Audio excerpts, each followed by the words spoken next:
Good afternoon, ladies and gentlemen. My name is Clay, and I am the Bucks believer. A couple weeks ago, I released a video in which I ranked each potential first-round matchup for the Milwaukee Bucks in this year's upcoming playoffs. Ever since that video came out, the Bucks have fallen all the way to 4.5 games behind the Philadelphia 76ers for the top seed in the East, and the New York Knicks have won 5 straight games to put themselves 2 games ahead of the Miami Heat for the 6th spot. With the Bucks as the current 3 seed and the Knicks as the current 6 seed, it looks like this could potentially be a matchup in the playoffs. There's a lot of time left in the season for that to change, and it likely will, but I've been watching a lot of Knicks basketball lately, and I thought that it could be an interesting video if I were to break down what a potential matchup between the Bucks and the Knicks could look like come playoff time. When thinking about the Knicks, you immediately have to start on the defensive end of the court. New York doesn't have a single All-NBA defense level player on their entire team, and yet they still rank 4th in defensive rating so far this season per cleaning the glasses number that eliminates garbage time, as they allow just 108 points per 100 possessions. That is really impressive, and it's certainly something for Tom Thibodeau to hang his hat on. And they've continued to be one of the better defensive teams in the league ever since Mitchell Robinson's absence, as Robinson is out indefinitely with a fractured foot. So when you're talking about a series against the Bucks, you need to start by talking about who guards Giannis Antetokounmpo. And with the Knicks, I think that the most likely answer to that question is whoever is playing the center position. That would be Nerlens Noel or Taj Gibson in all likelihood. The thing with those two guys is that they are both, especially Noel, pretty foul prone, and if they're guarding Giannis, who is kind of a bull in a china shop at times and does a great job of getting to the free throw line frequently, it could be a little bit problematic, as Noel could easily get in foul trouble and leave him on the bench for large portions of the game. That wouldn't be great for the Knicks, because what he does as a rim protector and a rim runner on offense is very valuable, and they would certainly want to avoid him getting in foul trouble. The reason why I still think he's the most likely person to be guarding Giannis is because the Knicks just don't have another great option. Julius Randle certainly has the frame and is a good enough defender to take on the matchup. I just don't think the Knicks would want him to exhaust as much energy as is necessary to guard Giannis on defense because of how reliant the Knicks are on him on the offensive end of the court. More on that later. The other guy who I thought potentially could take on the Giannis matchup is Reggie Bullock. I think Bullock is a really good defender and is someone who could do a really nice job on Chris Middleton in a playoff series. Today, the Knicks played the New Orleans Pelicans, and I thought Bullock was great on Brandon Ingram. And Ingram is a player who has some similarities in his game to what Chris Middleton does. But do I think Bullock is big enough or strong enough to guard Giannis? No, probably not. So for that reason, I think that the center guys are the most likely players to be matched up on Antetokounmpo. The next question is whether or not the Knicks are going to be able to stop Jrue Holiday. If they put their point guards on Jrue, I think the answer to that question is probably no. Elfrid Payton, Derrick Rose, and Immanuel Quickley are all too small and not strong enough to deal with Jrue Holiday. I think Holiday would have his way with those guys, both in transition and in the half court. I certainly think that if he had Payton or Quickley on him, he could take those guys in the post, and as we've seen in the past, Holiday is certainly capable of taking advantage of matchups with smaller point guards in post-up situations. So for the Knicks, I think their best option on Jrue Holiday would probably be RJ Barrett. Barrett has a size advantage on Jrue, and he also is a good enough defensive player to do a nice job on Holiday. If the Knicks put Barrett on Holiday, it allows them to have Elfrid Payton or Derrick Rose, whoever is playing the point guard position, to guard Dante DiVincenzo, which is a spot where those guys' lack of size is less likely to be exploited. The Knicks have a solid matchup in a playoff series against the Bucks on the defensive end of the court, and I think that their stellar defense would really give them a chance. I don't necessarily think they'd be able to stop Giannis Antetokounmpo or Jrue Holiday, but on the rest of the players, I think they could do a really solid job, especially Chris Middleton, as I don't think that the Bullock matchup is something that would be favorable for Chris whatsoever. Let's talk about the Knicks offense a little bit now. Their leader is clearly Julius Randle, as Randle is the probable favorite to win the Most Improved Player of the Year award for this season.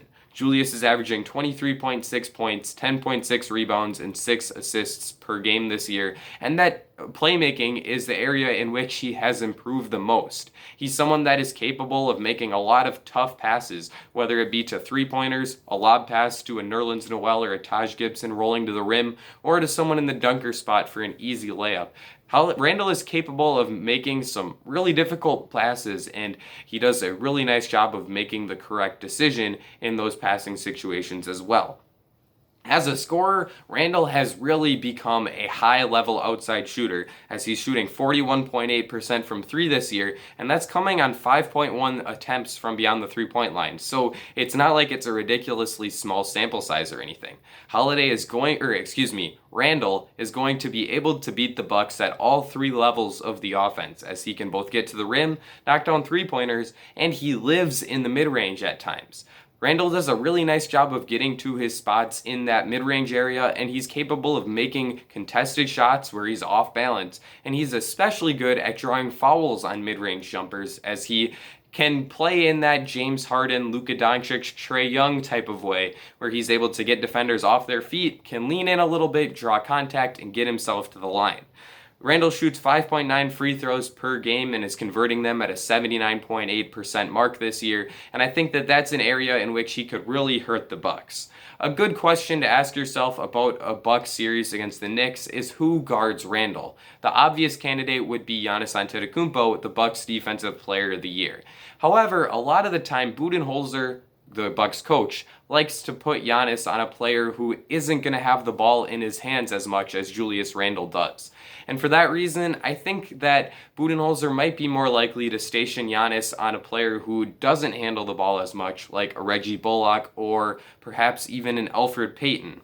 Jrue Holiday is probably the guy who is going to be taking on this matchup for large periods of time.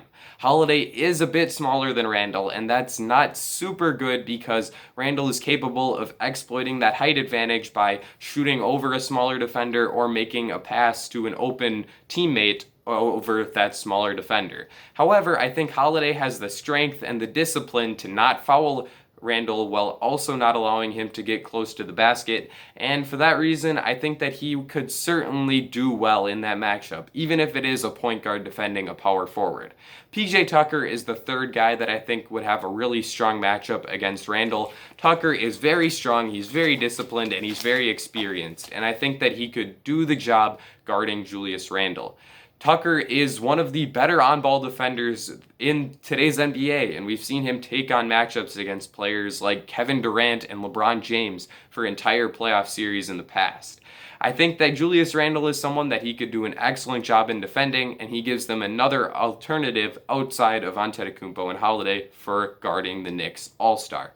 The second leading scorer on New York is RJ Barrett, as Barrett has taken a huge leap this season, going from someone who was putting up some empty stats on a really bad New York Knicks team last year to someone who is a somewhat efficient scorer and a knockdown three-point shooter. Barrett's averaging 17.3 points per game this year on a 53.3 true shooting percentage, which is a pretty huge improvement, as I believe last season he was below 50% as his true shooting percentage. Barrett is really good at getting to the basket and has improved as someone who can draw a lot of fouls after driving to the rim as well. When he's going to the basket, the biggest issue I've seen with Barrett is that he's a questionable decision maker. He averages just 3 assists per game and sometimes makes the wrong read when it comes to making a pass and ends up either throwing the ball away or turning the ball over in another way, like getting his pocket picked. So with Barrett, I do think that if the Bucks collapse on him and have Giannis there in the helper spot that he so frequently occupies, it could really shut down Barrett. That could lead to RJ being forced to take a more off-the-ball role, which isn't necessarily a huge positive, as RJ has shot 38.1% from three this year, and most of those are off-the-ball three-pointers, as 98.8% of RJ's three-point shots this season have been assisted. He doesn't have much of a pull-up jumper. So, who guards RJ Barrett? I think that the probable matchup here is Dante DiVincenzo, unless they don't put Jrue Holiday on Julius Randle. If Holiday isn't guarding Randle, I think he will most definitely be matched up with Barrett. But making the assumption that Jrue is the guy guarding Julius, I think Dante could really do a nice job guarding Barrett, he does have a little bit of a size disadvantage, but he does a great job of battling with guys who try to get to the basket. Dante is also a solid charge taker, and we could see him exploit some of that poor decision making that Barrett has flashed in the past. Finally, I think Chris Middleton could spend some time on Randall. That does make me a little nervous because Middleton isn't great at keeping guys in front of him on the defensive end of the court, but I do think that Chris is a solid defender and could take on this matchup for certain periods of time. Finally, I want to talk about whether or not the Knicks shooters can punish the Bucks. And when you're talking about the Knicks shooters, you can really separate them into two different groups. The first group is the guys that don't scare you whatsoever from beyond the three-point line. Elfrid Payton is a 28.2% shooter from beyond the arc, Obi Toppin is a 27.7% shooter from three, and Derrick Rose is a 35.8% shooter, but I'm not sure that I trust him to hit three-pointers in the playoffs. So with those three guys, I think the Bucks will be fine leaving them open, and if those three guys are going to beat the Bucks from beyond the three-point line, so be it. Those are some shots that you're going to have to give up. However, there's another group of shooters on the Knicks who can really make opposing teams pay. Immanuel Quickley is a 37.6% shooter from three, Reggie Bullock is a 39.7% shooter, Kevin Knox is a 40.5% shooter, and Alec Burks is a 40.8% shooter. If the Knicks are able to generate a lot of open looks for those players, it could give the Bucks a lot of trouble and potentially could make this series go even longer than anyone could possibly expect it to. That brings me into my final prediction as to what would happen if these two teams were to match up in the playoffs. I think that the Knicks defense, along with Julius Randle and RJ Barrett, would give them a real chance to win a couple games in this series and make it a lot more interesting than most people think it could be. I think that if their shooters are hitting shots like Reggie Bullock and Immanuel Quickley, this series could even go the distance and go all the way to 7 games. In the end, though, I think that the Bucks have the two, or I guess even the three best players in this series in Giannis Antetokounmpo, Jrue Holiday, and Khris Middleton, and I think that in the end would probably just be too much for a New York Knicks team. However, I don't think that the Knicks are necessarily a team that the Bucks want to run into in the first round of the playoffs because this Knicks team is pretty good. I've been a bit of a late conformist to this as recently as a couple weeks ago. I was a big doubter of this Knicks team, but I do think they could really challenge a team in the first round of the playoffs, and they're not someone that I personally would like to see as a Bucks fan. I would much rather play a team like the Pacers or even the Hawks. Let me know what you thought of this video in the comment section down below. Be sure to leave a like and subscribe, especially if you are a fellow Bucks believer. This is the place for you. I think that I've covered everything that I wanted to cover, so this is going to be it for me. Ladies and gentlemen, I will see you all again very soon.